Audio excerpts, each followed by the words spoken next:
Prohibition. जमीन या मकान पर अवैध कब्जा हो गया, लड़ाई झगड़ा नहीं, ये रास्ता अपनाइए, संपत्ति हर्जाएं दोनों पाएंगे।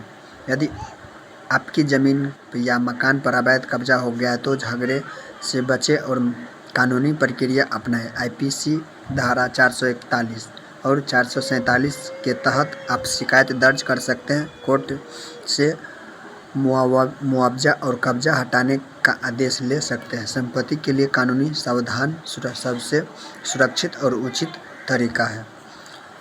कैंप उठाए आपकी ज़मीन पर कब्जा करने वाले, लड़ाई झगड़ा नहीं, ये तरीका अपनाइए। अगर आप ज़मीन या मकान पर अवैध कब्जा हो जाता है तो सबसे पहले यह समझना जरूरी है कि इस स्थिति में झगड़े और तनाव को बढ़ावा देने के बजाय कानूनी तरीके से निपटारण करें।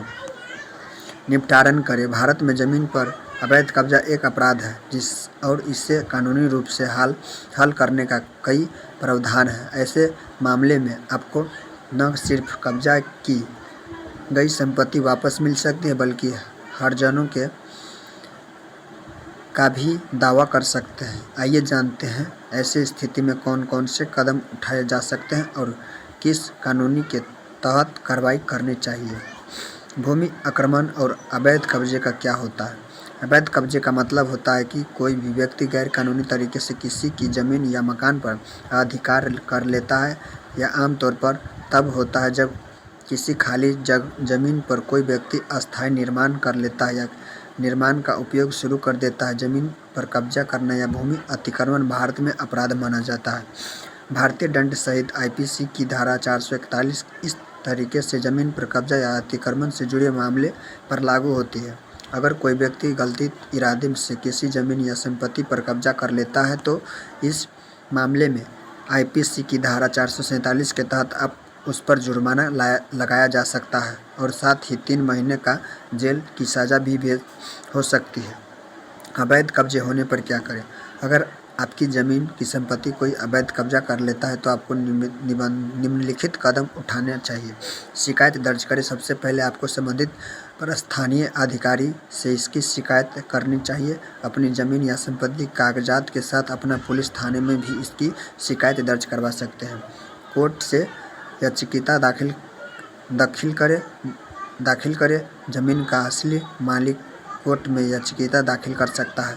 कोर्ट द्वारा कब्जा रोकने के आदेश किए जा सकते हैं और अवैध कब्जे के कारण होने वाले नुकसान की भरपाई के लिए अदालत में मुआवजा का दावा किया जा सकता है। हर्जानों और संपत्ति वापसी का दावा करें। यदि कब्जे के दौरान आपकी संपत्ति को कोई नुकसान पहुंचाया गया है तो आपको ऑर्डर 29 के नियम 1, 2 और 3 के तहत हर्जाना मांग सकते हैं। इसमें मुआवजाओं और संपत्ति की कीमत के आधार पर तय किया जाता है जो कब्जे के कारण प्रभावित हुआ हो। मध्य आस्था और सहमति से निपटारा। अवैध कब्जे की समस्याओं में मध्य आस्था या सहमति के माध्यम से भी हल किया जा सकता है। इसमें ज़मीन विभाजन, संपत्ति का प्रक्रिया या उसे किराए पर लेने जैसे विकल्प शामिल होते हैं। यह समाधान आमतौर पर तब बेहतर होता है जब दोनों पक्षों के बीच आपसी सहमति हो और मामले में कोर्ट कचहरी के झंझट से बचे जा सकते हैं या ये तरीके ज़्यादा सही नहीं माना जाता है। ज़मीन के मालिक के आधार पर ज़मीन के असली मालिक अपनी संपत्ति के लिए कानूनी लड़ाई लड़ सकता है और अतिक्रमण रोकने के लिए अदालत में अस्थायी निषेधाज्ञा प्राप्त कर सकते हैं। यह आदेश उन लोगों के खिलाफ होता है जिन बिना किसी अधिकारी के ज़मीन पर कब्जा करने की कोशिश कर रहे हैं। कोर्ट के आदेश से न केवल कब्जा हटवाया जा सकता है बल्कि उसकी नुकसान का भी हर्जाना मांगा जा सकता है।